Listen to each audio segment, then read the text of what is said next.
अगर ओवरऑल आप देखोगे तो ये पूरा कॉन्सेप्ट आपको देखेगा कि जैसे या उससे पहले की बिफोर जो भी आई है रिलीज हुआ था 13 घंटा 14। सर बोलते हैं कि ये एप्लीकेशन वाला है तो ये मतलब ज्यादा दिन नहीं चलेगी और ये डायरेक्ट सेलिंग नहीं है बोलते हैं सर, तो इसका आप जवाब दीजिए मुझे।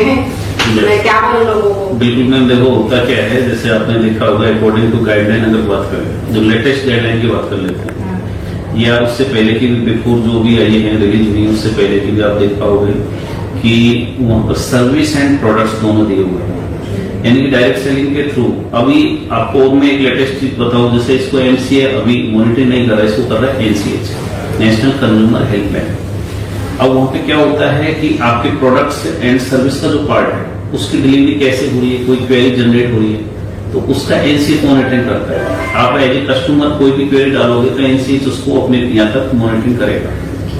रहा डायरेक्ट सेलिंग के अंदर सर्विसेज भी अपन सेल कर सकते हैं, प्रोडक्ट्स भी कर सकते हैं जो गवर्नमेंट गाइडलाइन के अनुसार, मतलब स्पेसिफिक फिर कोई ऐसा प्रोडक्ट जो आप नहीं बेच सकते, जैसे कि ड्रग्स हैं या पेट्रोल है या कई चीजें ऐसी हैं, उनको छोड़ के आप सारी जो भी प्रोडक्ट्स हैं जो उसमें मेंशन नहीं है वो सारे प्रोडक्ट आप यहाँ पे यानी कि कोई भी कंपनी कोई प्लेटफॉर्म सेल कर सकते हैं। अब रहा डायरेक्ट सेलर कौन है, डायरेक्ट सेलिंग कंपनी क्या है, एंटिटी जो होती है, एंटिटी के अंदर सारे आते हैं, वो डायरेक्ट सेलर भी है, डायरेक्ट सेलिंग कंपनी भी है।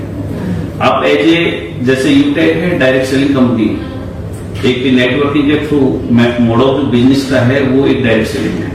अगर ओवरऑल आप देखोगे तो ये पूरा कॉन्सेप्ट आपको देखेगा कि जैसे digitally service and e commerce plus direct selling, यानी कि नेटवर्किंग के थ्रू अपन ये बिजनेस रन कर रहे हैं। तो ऐसा कुछ नहीं है, मतलब कौन कैसे क्वेश्चन करता है तो उसका क्लेरिफिकेशन उसी के अकॉर्डिंग, मतलब अपन गाइडलाइन के थ्रू सारी चीजें अपन क्लियर कर सकते हैं। सर ये एप्लीकेशन एप्पल फोन पे कब रिलीज होगी? मतलब जैसे मैम देखो अभी जैसे आप देख पा रहे होंगे लास्ट 3 से 4 महीने पहले से अपना सर्विस वाला आई फोन पे या जो मतलब iOS वर्जन पे अपना लाइव है। अभी अपना वेब बेस्ड भी सारे प्रोडक्ट लाइव होने वाले हैं। उसके बाद जो सर्विस के अलावा जो बिजनेस वाला ऐप है वह भी अपना लाइव होने वाला है। Okay sir, thank you so much. Welcome है। इसके लिए आपको जो आपने मतलब जो दृढ़ मतलब विचार लेके आप चल रहे हैं तो कोई भी चीज पॉसिबल हो पाती है सोच के साथ। यस बिल्कुल। रहा जिस तरीके से आप बिजनेस को डिफाइन कर पा रहे हैं, मेरे को लगता है कि आप मतलब मैच्योर जो मैच्योरिटी का लेवल होता है उसको पार कर चुके हैं।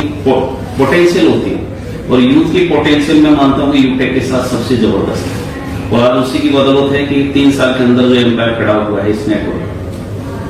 सो मैं आपको सभी को धन्यवाद देता हूँ इसके लिए कि आप सभी ने जज्बे के साथ में यूटेक को खड़ा किया। Thank you. मैं सिर्फ अभिकेश्वर साहू यूटेक बोर्ड डायरेक्टर, और इससे पहले तो रेस्टोरेंट में वर्क करता था, 13 घंटा 14 घंटा ड्यूटी करता था, 200 रुपये मिलता था और वो 200 रुपये आज सो के उठते आता है, मजा आ जाता है।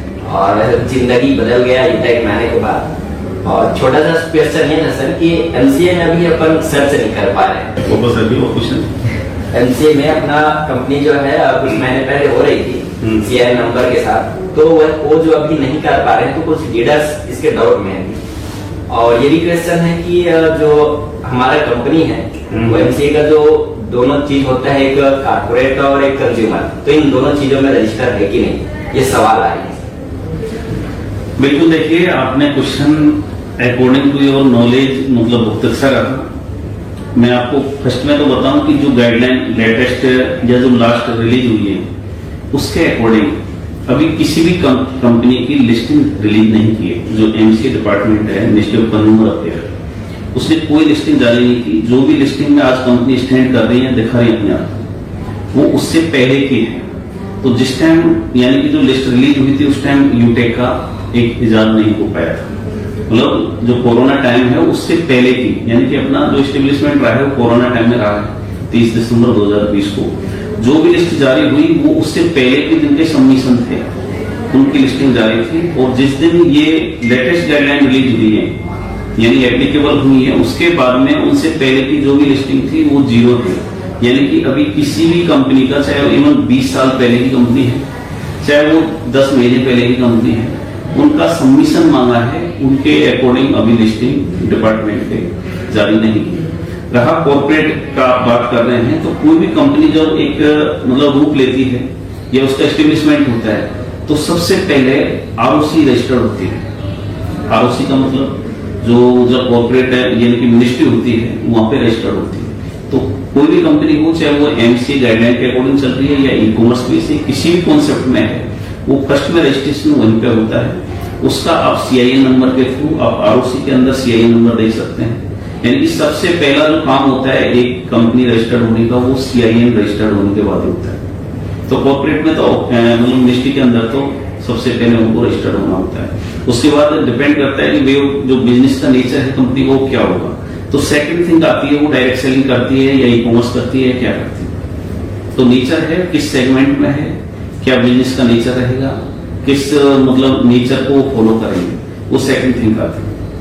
तो कंपनी यूटेल आपके मिनिस्ट्री ऑफ कॉर्पोरेट अफेयर्स के अंदर भी है, मिनिस्ट्री ऑफ कंज्यूमर अफेयर्स के अंदर भी रजिस्टर्ड है।